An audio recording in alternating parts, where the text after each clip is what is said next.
البلاغ المبين.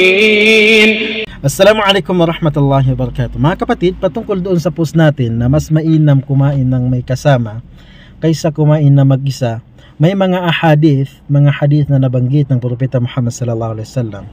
So isa sa mga hadith na yun na may ulat ni Abi Hurairah radhiyallahu an na sinabi ng Propeta Muhammad sallallahu alaihi wasallam, ta'amur rajuli yakfi rajulain wa ta'amur rajulain yakfi arba'a. Ang pagkain ng isang lalaki ay kasya sa dalawang lalaki kapag sila ay nagsama.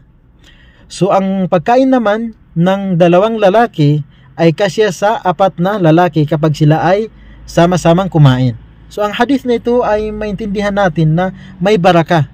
Kasi tingnan natin na yung isang pagkain ng isang lalaki kapag sila ay nagsama ay kasya sa dalawang lalaki. At yung pagkain naman na kasya sa dalawang lalaki ay kasya sa apat na lalaki kapag sila ay kumain ng sabay-sabay. Pangalawang hadith na naiulat o nabanggit na ang mga sahaba ay pumunta sa Propeta Muhammad sallallahu alaihi wasallam, parang sila ay nag-complain. Sinabi nila na, "Ya Rasulullah, inna na'kul wala nashba." O Propeta Muhammad sallallahu alaihi wasallam, kami ay kumakain pero hindi kami nabubusog. So tinanong sila ng Propeta Muhammad sallallahu alaihi wasallam, kayo ba ay kumakain ng sabay-sabay o kumakain ng hindi sabay-sabay, yung kumakain ng mag-isa?